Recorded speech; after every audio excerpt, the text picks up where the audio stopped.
Hello, welcome to Lazada Insider, featuring knowledge that makes a difference. We share trusted insights, forward looking perspectives, and exclusive expert interviews to keep you ahead of the curve.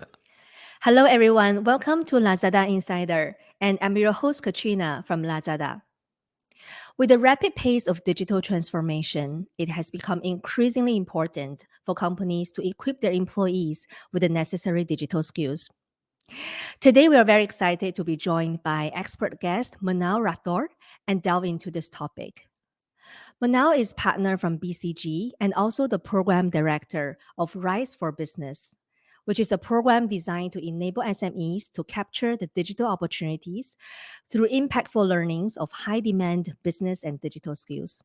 So, hi, Manal. Welcome and thank you for joining us today on Lazada Insider.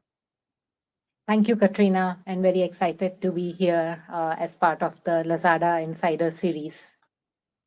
Great. So, to start off, could you introduce yourself a little bit better and your experience with our audience here? Sure. So, my name is Munal, as Katrina mentioned. I'm a partner with Boston Consulting Group in Singapore. I've been with BCG now for almost 9 years, worked across a variety different offices, started from India and now in Singapore, and even across these two, got to work on projects across Southeast Asia, China, India, and many different sectors and industries. One of my current focus includes looking at what are the digital trends, specifically looking at what digital transformation means for organizations of different sizes. uh, what's the importance of upskilling, and how can companies use that as a tool to drive growth and innovation. And sustainability is a big and growing topic for all of our clients. As part of this, I'm also the program director for BCG's RISE program. RISE stands for Rapid and Immersive Skills Enhancement, and this is a program we are running in partnership with Skills Future Singapore. And specifically, I look at how do we help companies develop homegrown digital talent. So I look at building, strengthening our ecosystem of partners so that we can reach out to companies through partners like Lazada and help them to strengthen their talent base. Thank you for the introduction. You are certainly an expert in digital transformation, digitalization, as you introduced just now. I mean, it has many permanent impacts on various aspects of business for sure. So, in your opinion, how has digital transformation actually affected the demand for workforce skill sets? And are there any major trends that you want to share with our audience here? Digital looks very different now from what it used to look, say a decade ago. In the first wave of digital, there was a lot of focus on cutting costs and outsourcing, and that's completely changed now. Digital is now a core competitive advantage, and it's applicable for firms of all sizes. So whether we are talking about how companies reach out to their customers or go to market, I mean, this has fundamentally changed, and it impacts everyone, whether they are in the B2C space or the B2B space. Additionally, what is changing is skills like data and analytics are becoming very, very important as more and more companies start to use cloud-based solutions, and they are still figuring out, how to harness the power of their data. The other big digital trend is, robotics and automation. This is changing many of the core activities, especially say when it comes to manufacturing, I 4.0, as well as supply chain. And then cybersecurity is also very, very critical to think about how to protect the company's interests as well as interests of your customers or consumers. Thank you for sharing the top trends you have observed. So, looking ahead into the future, say the next 5 to 10 years, do you anticipate any trends to accelerate to maintain over the next foreseeable future? Yeah.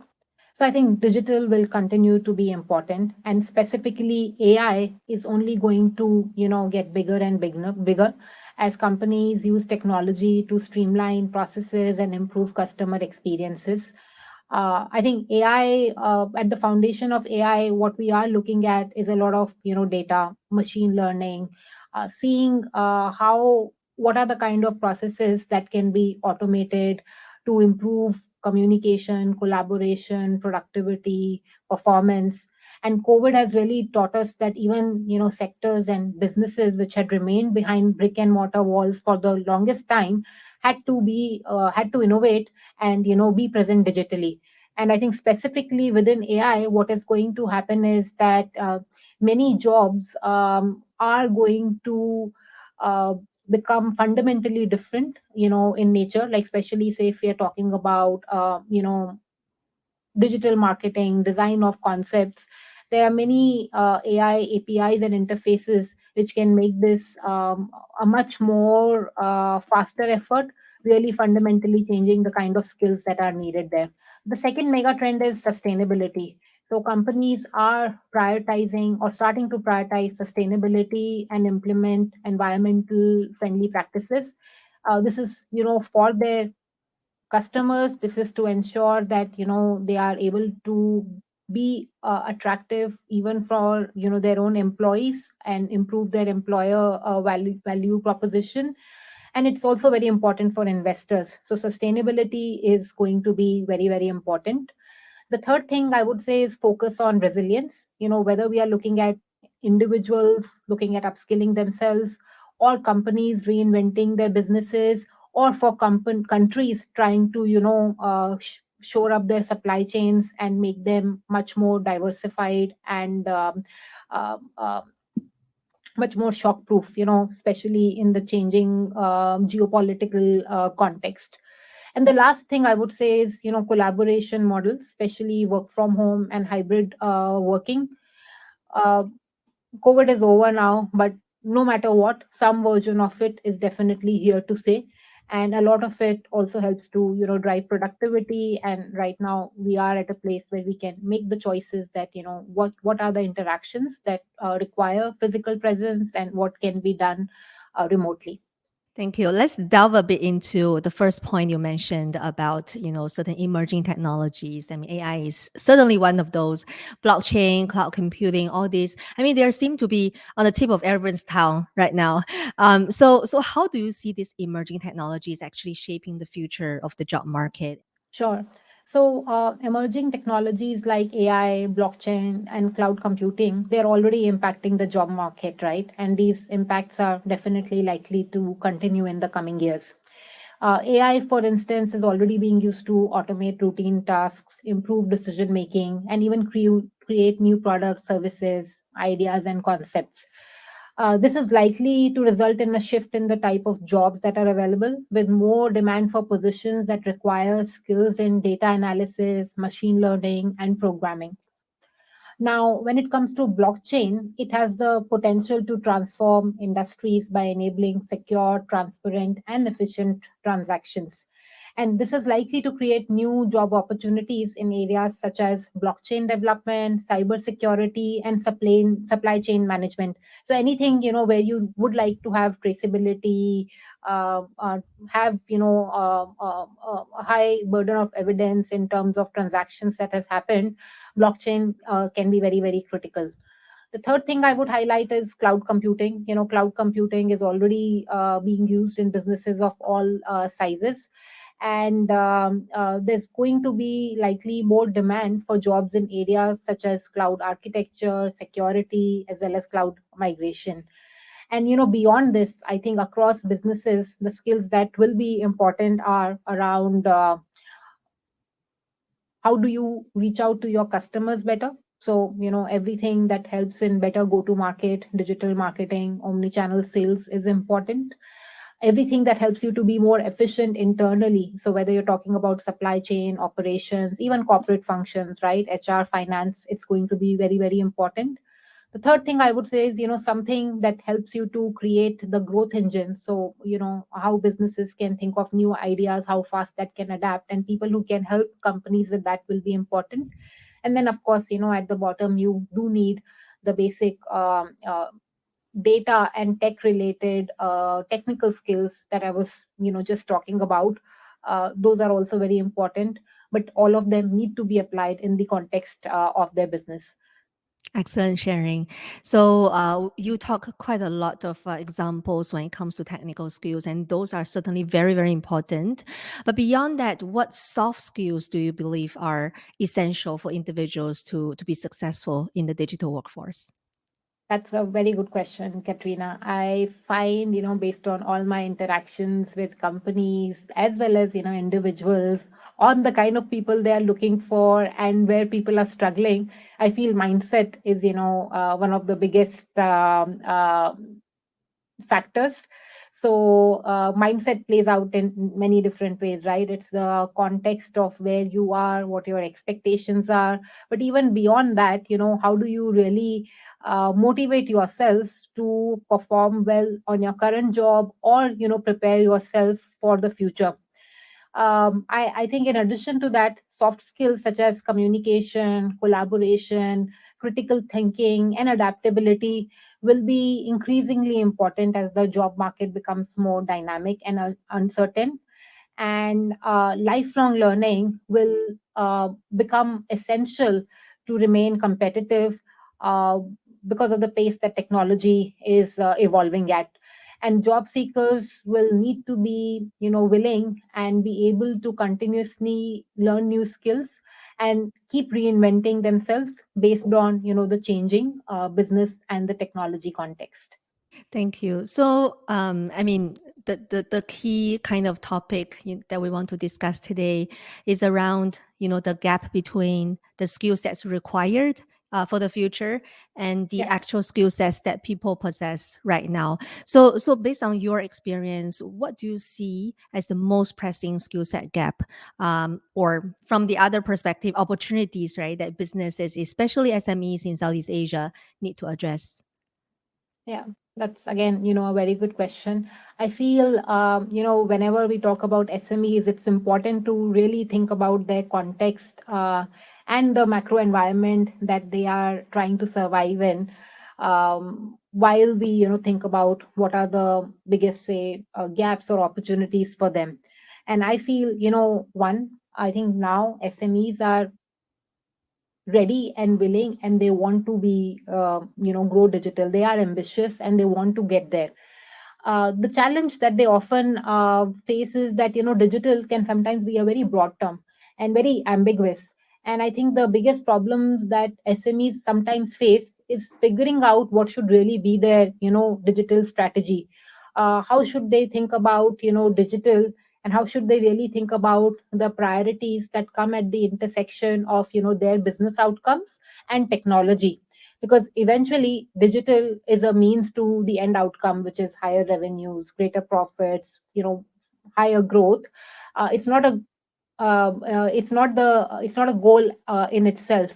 And what we've actually seen is many SMEs go down the journey on focusing on, buying a certain tool or a solution and spending time, money, and resources around it, and then realizing it doesn't work for them. So I feel as step one, it's very important for SMEs to, step back and think about what is their digital strategy, what do they need to, realize their overall outcomes, ambition, and aspiration, and how digital can play a role in that. And with that in mind, starting to think about what would they like to change, when they reach out to customers internally within their operations, and what are the set of, integrated solutions or cloud solutions, what would be the best fit answer for them in that context, and what they need to, build and customize for themselves, what can they buy from the market, and which are the areas that they need to partner on or outsource, say, to other providers. So having that frame, I think, is very, very important. And once you figure that out, then what we find is that the areas where, there are the biggest skill gaps are actually, again, digital and sustainability. I think they are emerging as the biggest leader areas of gaps. And if I double click on digital, I think areas around data and analytics, project management, looking at, how do you ensure timely delivery of projects, managing the risks, very, very important. Third, I would say, is really focusing on, digital marketing, and how do you drive customer acquisition at a effective ROI, return on investment, very, very critical. And then overall, really thinking about, digital strategy and how to drive growth and innovation is also an area where there are, big skills. And then beyond this, technical skills around AI, blockchain, cloud computing, many of these are catching up in addition to cybersecurity. You mentioned, this framework that I really like. It always starts from the end goal you want to achieve, and then from there, strategize and identify the gaps you want to close and the skill sets needed to close those Yeah. gaps. You also highlighted some of the key areas where there's potentially bigger skill sets if we look across different SMEs. So, how do you believe these gaps will actually impact businesses? So I think for companies and especially for SMEs, talent and skills is a big issue. The smaller companies often struggle to find the right talent, and especially in a competitive market, if we look at Singapore or even broader Southeast Asia, it can be quite challenging to attract, the right talent when faced with stiff competition versus with the larger, tech companies or other newer companies that are coming up. So everybody wants a cool and a sexy job title, and may not always want to work in a smaller company. So I think that is one gap that they need to achieve.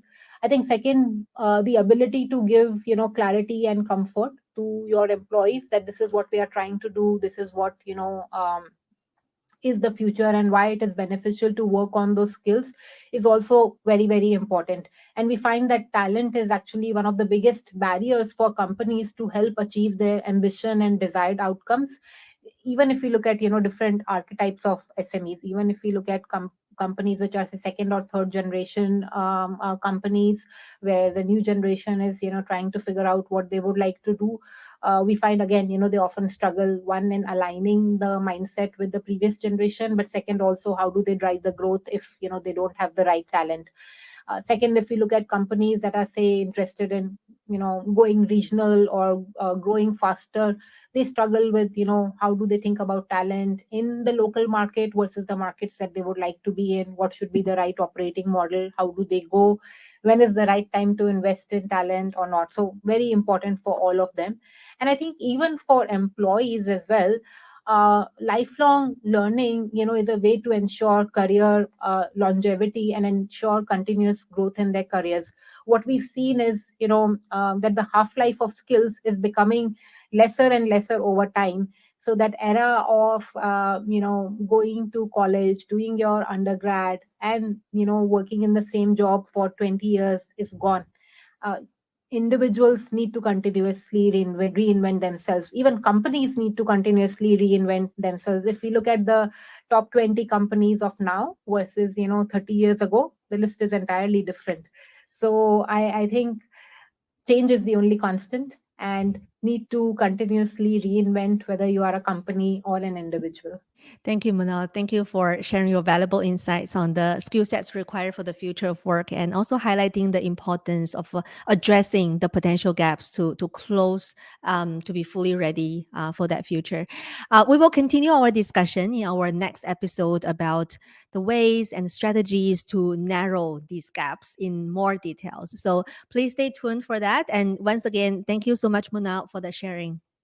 This is Lazada Insider. We hope you enjoyed this episode. Make sure you click follow and subscribe so you don't miss our latest insights and expert interviews. Thanks again for joining us. Until next time, take care.